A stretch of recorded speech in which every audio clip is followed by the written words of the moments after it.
Cobra s'est constitué en 1948 sous l'influence des peintres nordiques, et c'était un mouvement qui n'était pas seulement pictural, qui était politique, littéraire et tout. Le premier, c'est Asterion, et Cobra, ça veut dire Copenhague, Bruxelles, Amsterdam. À Bruxelles, il y avait D'autrement, qui est l'homme qui a fait le manifeste Cobra. Et à Amsterdam, il y avait M. Sandberg, directeur du musée, qui s'est investi immédiatement dans cette école de peinture, mais pas seulement de peinture. En 1948, à Paris, a été signé le manifeste Cobra. Ils étaient environ une trentaine. Ils n'étaient pas tous des expressionnistes nordiques. Hubac a signé le manifeste Cobra. Carl Otto Goetz a signé le manifeste Cobra. Et il y a plein de Cobra de l'époque dont on a plus ou moins perdu la trace. Mais ceux qui étaient là et qui ont signé le manifeste, et ceux qui ont exposé à la première exposition de Cobra au musée d'Amsterdam en 1948, ce sont des Cobras. Et on ne peut pas en rajouter et on ne peut pas en retrancher. Ceux qui ont exposé à la deuxième exposition de Cobra à Liège en 1950 sont aujourd'hui considérés comme Cobra, mais ils sont très peu nombreux parce que ce sont les mêmes de 48, sauf un ou deux comme Reinhard. La période Cobra, elle va de 48 à 51. Ensuite, Cobra s'est dissous, non pas pour des questions esthétiques, mais pour des questions politiques. Et c'était quoi cette raison politique? Ils étaient tous communistes. Ah d'accord.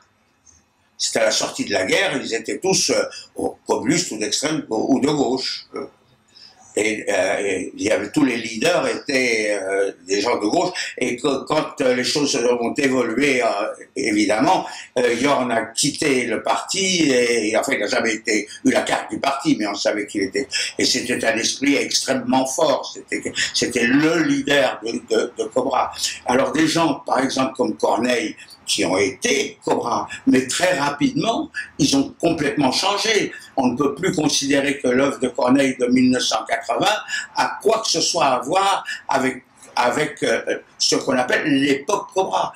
D'autres, comme Doucet, très rapidement sont repassés à la non-figuration. Dans cette vente, il y avait des œuvres qui étaient de facture très enfantine. L'idée de Cobra, dans une période où tout le monde passait plus ou moins à la peinture non figurative, était de faire des choses que tout le monde, y compris les enfants, pouvaient apprécier. Mais c'est une des facettes de Cobra, c'est pas tout Cobra. Une des facettes. Et l'autre facette? Ça vient du Danemark. Ça passe par la Belgique à travers le chantre et puis ça récolte les peintres hollandais comme Appel, Constant et Corneille, qui sont déjà dans la veine de la chose. Et Alechinsky, qui est quand même aussi très important. Alechinsky a fait partie de Cobra, plus, si vous voulez, plus intellectuellement, parce que ça l'a séduit, et il était extrêmement jeune.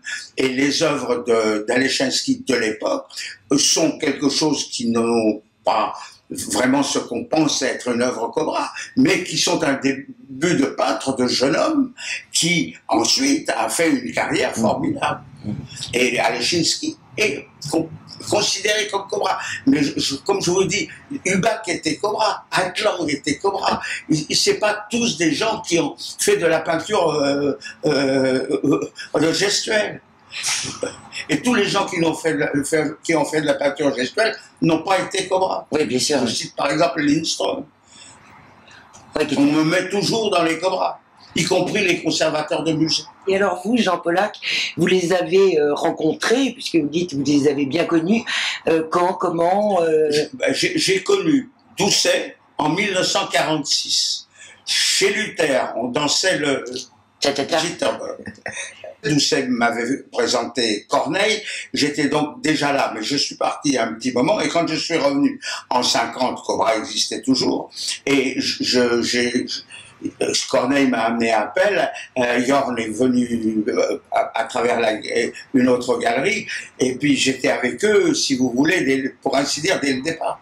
Je n'étais pas tout le temps avec eux, ni avec tous, mais des gens comme Corneille, Doucet, Appel, Yorn, Pedersen, ils ont tous exposé chez moi déjà dans les années 50 et 60.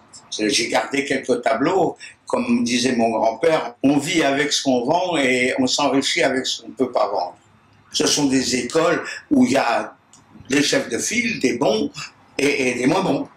Il n'y a qu'à prendre le catalogue du musée d'art moderne de la ville de Paris, qui est le mieux fait, où il n'y a que des cobras et tous les cobras.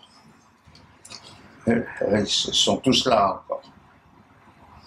C'est Appel, d'autres noms.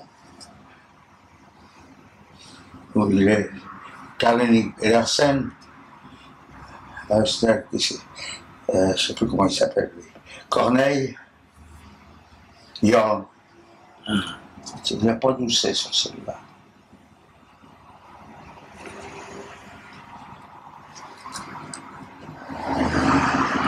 Les petits fascicules qui ont paru,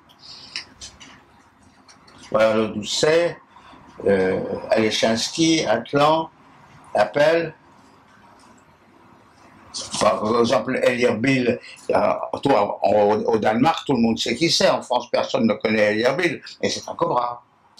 Tiens, Paul Bury, j'avais oublié, Paul Bury, il était cobra.